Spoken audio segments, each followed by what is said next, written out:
Hello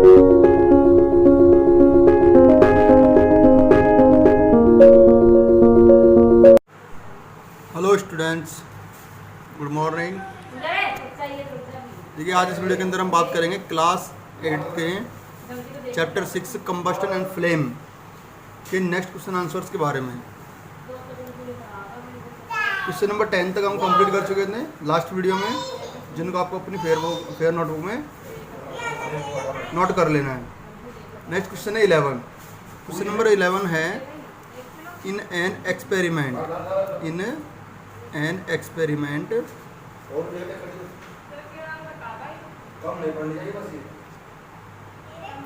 4.5 kilogram of a fuel was completely burnt।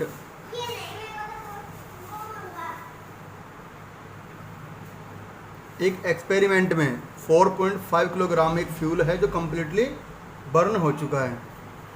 इस process में जो हीट प्रोड्यूस हुई है वो देखिए कितनी है। दी हीट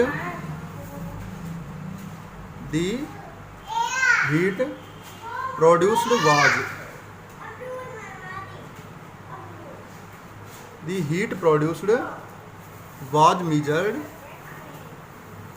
was measured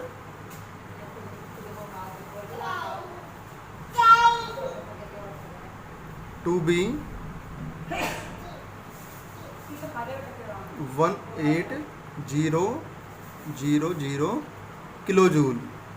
इस प्रोसेस के अंदर जो 4.5 किलोग्राम फ्यूल को बर्न किया है, इस प्रोसेस में 1,80,000 किलोजूल एनर्जी प्रोड्यूस हुई है। Calculate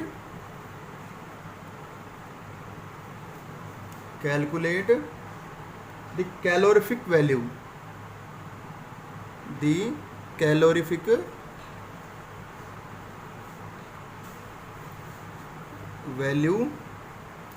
of the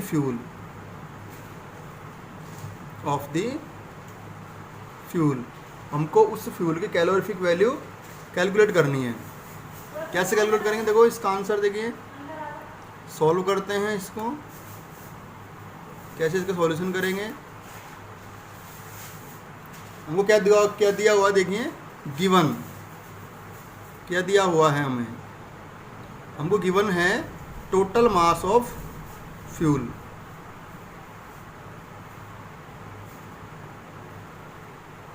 total mass of fuel कितना दिया हुआ है हमको? Total mass 4.5 kilogram. और जो एनर्जी निकली है इसमें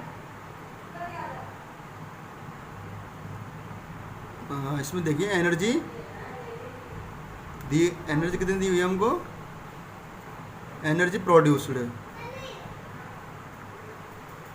कितनी एनर्जी प्रोड्यूस की है? देखो, इसके अंदर प्रोड्यूस की है 1,80,000 किलो जूल एनर्जी प्रोड्यूस की है। ठीक है, हमको इसमें कैलकुलेट करना है क्या? Calorific value. क्या कैलकुलेट करना है हमको इसमें? कैलोरीफिक वैल्यू कैलकुलेट करनी है हमको। कैलोरीफिक वैल्यू का फॉर्मूला क्या होता है? देखो,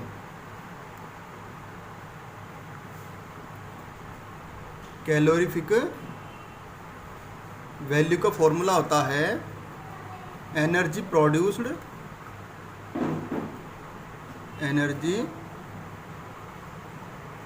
produced upon total mass of fuel. Total fuel कितना है और एनर्जी कितनी है, इसको इस फॉर्मूले के अंदर रख के हम कैलोरीफिक वैल्यू निकाल सकते हैं। Energy produced upon total mass of fuel. ठीक है, क्या हो जाएगा? देखो, इसका आंसर वैल्यू पुट कर दो इसमें। 1,80,000 अपॉन 45। ये तो है किलो जूल और ये है किलोग्राम। ठीक है। क्या आंसर आ जाएगा देखो इसका 45।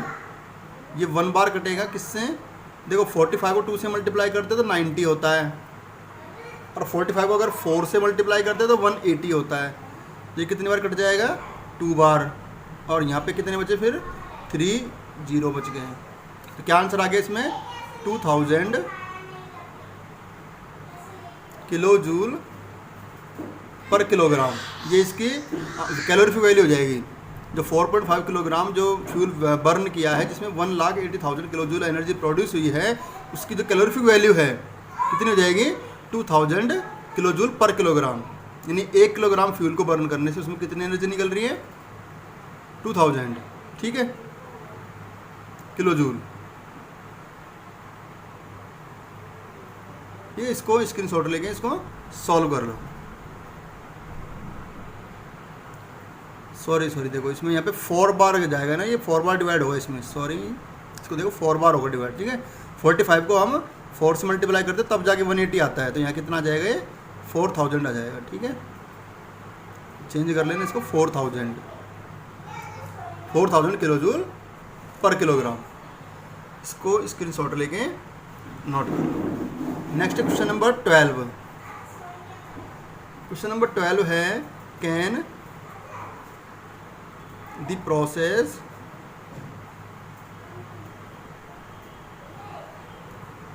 of rusting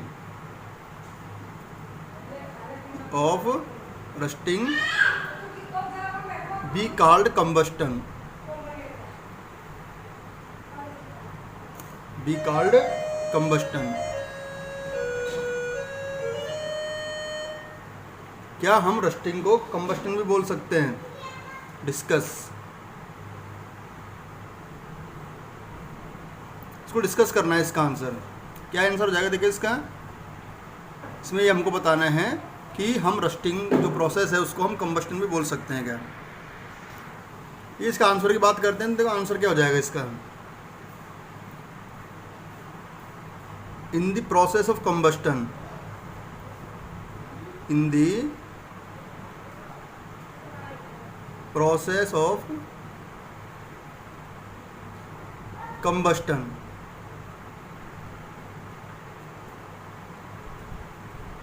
कंबस्टन प्रोसेस है, उसके अंदर कोई सब्सटेंस क्या करता है, ऑक्सीजन से रिएक्ट करता है। Any substance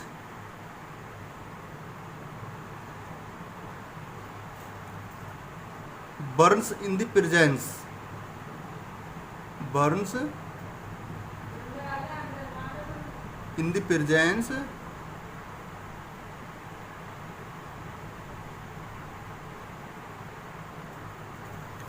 in the presence of oxygen. कोई सब्सटेंस अगर बर्न होता है तो ऑक्सीजन की प्रेजेंस में बर्न होता है, एंड रिलीज सम एनर्जी, और कुछ एनर्जी भी क्या करता है, चाहे वो थोड़ी ही एनर्जी निकाल, लेकिन एनर्जी प्रोड्यूस जरूर करता है कंबस्टन के अंदर।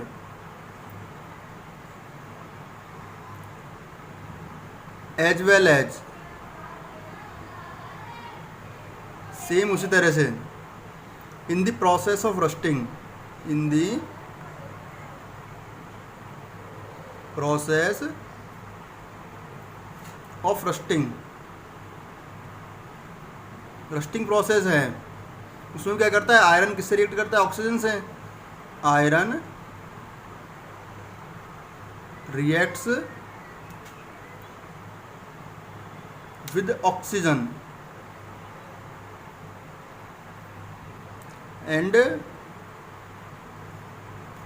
रिलीज एनर्जी, और एनर्जी रिलीज करता है, ठीक है।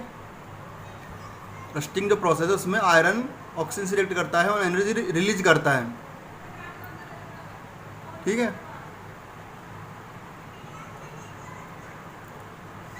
So the process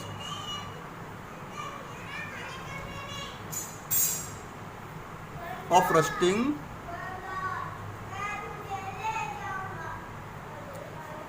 be called, can be called combustion, इसलिए हम रस्टिंग को कंबस्टन भी बोल सकते हैं। इस आंसर को स्क्रीनशॉट लेके नोट कर लीजिए इसे। नेक्स्ट बात करते देखो फिर नेक्स्ट क्वेश्चन की। देखिए नेक्स्ट क्वेश्चन है 13। Abida and Ramesh were doing an experiment. Abida और रमेश एक एक्सपेरिमेंट कर रहे थे in which water was to be heated in beaker, जिसमें वाटर को हीट किया जाना था एक बीकर के अंदर। Abida kept the beaker near the wick in the yellow part of the candle flame. Abida ने बीकर में पानी भर के उसको जो कैंडल है उसकी जो फ्लेम होती है कैंडल की येलो कलर की फ्लेम उस पर रखा। While Ramesh kept the beaker in the outer most part of the flame, जबकि जो रमेश है उसने जो फ्लेम है उसके आउटर मोस्ट पार्ट के ऊपर रखा, ठीक है, बीकर को। Whose water will get heated in a shorter time, किसका वाटर कम टाइम में हीट होगा, ये एक्सप्लेन करना है हमको। तो इसका आंसर की बात करते हैं। आंसर जाएगा इसके आंसर की बात करते हैं। देखो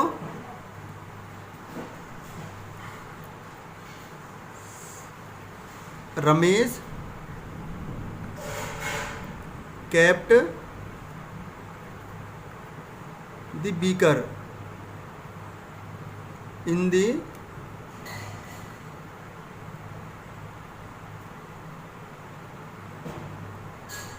outermost part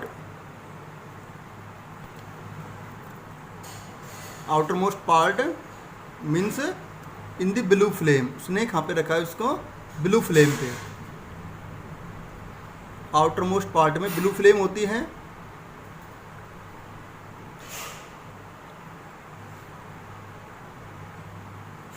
of the flame,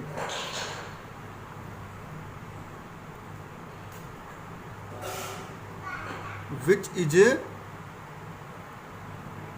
the hottest part of the flame, जो कि जो फ्लेम का हॉटेस्ट पार्ट है, hottest part of the flame, जो कि उस फ्लेम का हॉटेस्ट पार्ट है। ठीक है, रमेश ने अपने बीकर को कहाँ रखा है, फ्लेम के आउटर मोस्ट पार्ट में, ब्लू वाले पार्ट में, जो कि हॉटेस्ट पार्ट होता है उस फ्लेम का। जब हॉटेस्ट पार्ट के ऊपर रखेगा तो सबसे पहले गर्म इसी का होगा। While Abida kept the beaker in the yellow flame, in the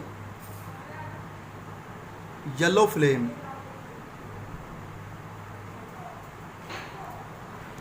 which is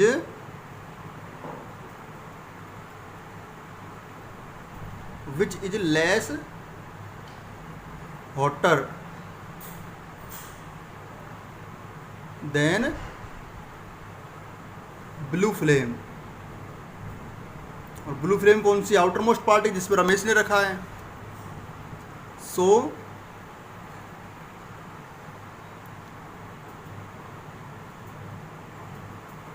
water of Ramesh, जो रमेश का वाटर है, will get heated in a shorter time, will get heated in a shorter time. इसलिए जो रमेश का पानी है वो शॉर्टर टाइम में हीट होगा, कम टाइम में, इन ए शॉर्टर टाइम। मीन सीधा सा मतलब ये है कि रमेश ने तो जो फ्लेम है उसके आउटर मोस्ट पार्ट में रखा है बीकर को, जबकि अबीदा ने उसको मिडिल वाले पार्ट में रखा है। ठीक है, सबसे पहले किसका बर्न होगा, किसका हीट होगा पानी, रमेश का, क्योंकि इसमें जो हॉटेस्ट पार्ट होता है, आउटर मोस्ट पार्ट होता है जो हॉटेस्ट होता है, ये इसका आंसर हो जाएगा। इसको स्क्रीनशॉट लेके नोट कर लीजिए इसको। इसी के साथ चैप्टर कंप्लीट होता है यहीं पे। नेक्स्ट वीडियो में हम बात करेंगे कुछ नेक्स्ट, इसके जो नेक्स्ट चैप्टर है क्लास 8 का, उसके बारे में नेक्स्ट वीडियो में स्टडी करेंगे। तब तक के लिए इसको अंडरस्टैंड कीजिए, अपनी फेयर नोटों को नोट कीजिए और लर्न कीजिए इनको।